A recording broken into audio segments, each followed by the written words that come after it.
Ma'am আপনার কাছে এখন একটু জানতে চাইবো যে সমস্ত রোগীরা অর্থাৎ যাদের বাধাগ্রস্ত মলত্যাগ রয়েছে তাদের সার্জারি করার দরকার রয়েছে কিন্তু তারা সার্জারি করতে চাচ্ছে না, এক্ষেত্রে বিকল্প ট্রিটমেন্ট আসলে আপনারা কি দিয়ে থাকেন? এই রোগীদের কিন্তু সাইকোলজিক্যাল বার্ডেন থাকে অনেক বেশি এবং রোগীরা ইমোশনালি ভালনারেবল থাকে। এইসব রোগীরা অনেক দিন থেকে কষ্ট করতে করতে ওনারা আসলে অনেকটা সাইকোসিসের মতো ডেভেলপ করে যায় পেশেন্টদের।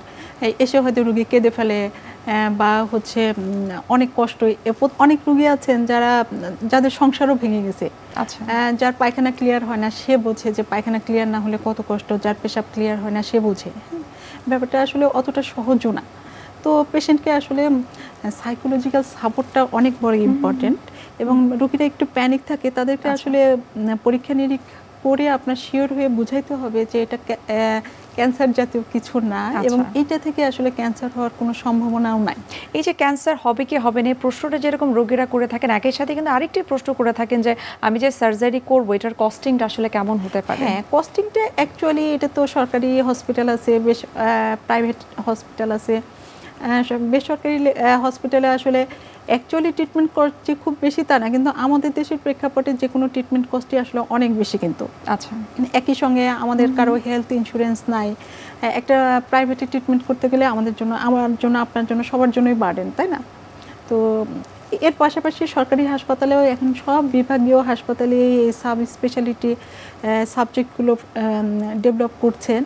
তো সরকারি হাসপাতালের চিকিৎসা নেওয়ারও সুযোগ আছে। অর্থাৎ গভর্নমেন্ট হসপিটালগুলোতে স্বল্প মূল্যে তার এই সার্জারিগুলো করতে পারে। স্বল্প মূল্যে না, বলেন বিনামূল্যেই সুযোগ থাকে। আচ্ছা, আমরা অনুষ্ঠানের একেবারে শেষ পর্যায়ে চলে এসেছি। আমার কাছে মনে হয় আমাদের আজকের অনুষ্ঠানের মাধ্যমে আমরা এই যে ওডিএস বা এই যে বাধাগ্রস্ত মলত্যাগ সম্পর্কে যে এত বিস্তারিত জানলাম, আশা করি দর্শকরা অনেকটাই উপকৃত হবে।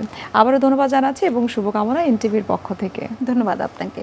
সুপ্রিয় দর্শক, এতক্ষণ আপনারা দেখছিলেন এনটিভি নিয়মিত স্বাস্থ্য বিষয়ক আয়োজন স্বাস্থ্য প্রতিদিন। এই পর্যায়ে আমরা দেখে নিচ্ছি আমাদের আগামী পর্বে কি থাকছে। গরমে এবং এই যে বর্ষা এই সময়টাতে দেখা যায় যে অ্যালার্জি জনিত সমস্যাগুলো একটু বেশি দেখা যায়। কারো হয়তো আর্টিকেরিয়া বা মশার কামড়ের মতো ফুলে যাওয়া যে রোগটা এটা নিয়ে আসে, কেউ হয়তো দাঁতের প্রবলেমটা নিয়ে একটু বেশি আসে, কারণ এই যে স্যাঁতস্যাঁতে ওয়েদারটা, যে একটা আর্দ্রতা, মানে আবহাওয়ার যে আর্দ্রতার কারণে স্যাঁতস্যাঁতে ওয়েদারে কিন্তু দাঁতের প্রবলেমটা নিয়ে খুব বেশি আসে।